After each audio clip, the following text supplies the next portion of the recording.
Football. This is your boy Larry, and today we're going to talk about some HBCU football and some of the interesting coaching hires they've made. First of all, let's get into a little history. A little bit of history. How many of you guys know what HBCU stands for? Anybody? Okay, HBCU is a historically black college or university. Some of the schools you may recognize would be like Grambling, Morehouse, Spelman. If you live here in Texas, you know of TSU and Prairie View's right up the street from us here in Houston. These HBCUs, they've had some successful coaches and a ton of successful players. The most successful coach to come out of the HBCU programs is going to be Eddie Robinson. He coached at Grambling for a ton of years, and I tell you what, Eddie Robinson is only third or fourth on the list of all-time winningest coaches.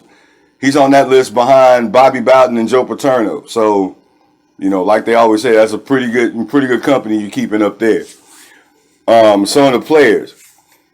I tell you what, some of these players that come out of these HBCU programs and make the jump from HBCU to the NFL and furthermore to the Hall of Fame, I mean, that list is almost endless. I could do an hour-long video on some of the HBCU players that went to the NFL and ended up in the Hall of Fame. Players like Mel Blount, who went to Southern, Deacon Jones went to Mississippi Valley State. We all know Jerry Rice, and we all know Walter Payton. Those are just some of the names. I mean, you even had Steve McNair. Like I said, guys, I can go on for days about the NFL players that, in the Hall of Fame from HBCUs. The reason you hadn't really been hearing a whole lot about these HBCUs over the last, I would almost say 10 years or better, is, they really been lacking in talent when it comes to HBCU football. I mean, from the coaches on down, that whole division wasn't really attractive. They weren't drawing, they couldn't get any recruits. And anybody over the last couple of years that say they follow HBCU football, I guarantee you they're only talking about one game, and that's the Bayou Classic. The Bayou Classic is that the little Thanksgiving game, I believe it is, between Southern and Grambling. And a little history on that is that game was played, because during the halftime show, the bands would perform, and they raised money, for band uniforms and equipment. And it's just been a yearly tradition since then, and other colleges do it. And pretty much to this day, any kid that attends these universities or anybody that goes to the games, they'll tell you they're only there. Hey, we're only here for the halftime show. So, yeah, that pretty much tells you it wasn't there wasn't nothing to come to these games to watch but the bands. So, saying that, it makes me jump into this. A lot of you may have heard that Jackson State went out and hired Deion Sanders, and who was it?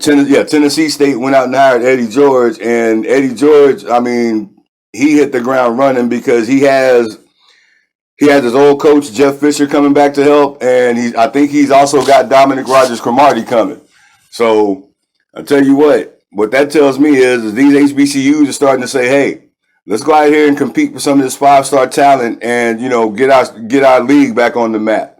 Because, with everything being said, with all the players and talent they had in the past, I don't see why we can't I don't see why we can't resurrect these HBCUs and put them on the stage. I'm pretty sure it's a whole bunch of fathers and mothers and people out there that would love to have Deion Sanders or Eddie George, come sit in the living room and recruit their kid to come and play. In fact, I'll tell you what. I would love to see one of these HBCUs go after Michael Irvin and get him a job, because Michael Irvin would be a hell of a football coach in my opinion. But I tell you what, some of these networks, some of these guys might want to start paying attention. I mean, these games are. I mean, hey, if you guys get a chance to see it, if they put it on TV this year, I'd watch the Bayou Classic, because some of these games are they can be pretty interesting.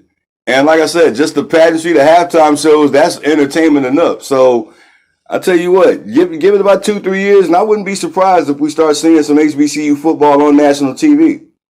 Hey, anything's possible. What do you guys think?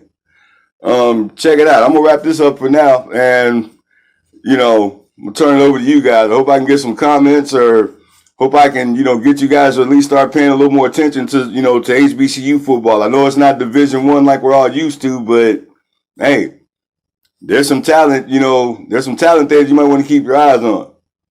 Hey guys, that's all I got for today though. Check it out. I'll holler at you next time. Peace.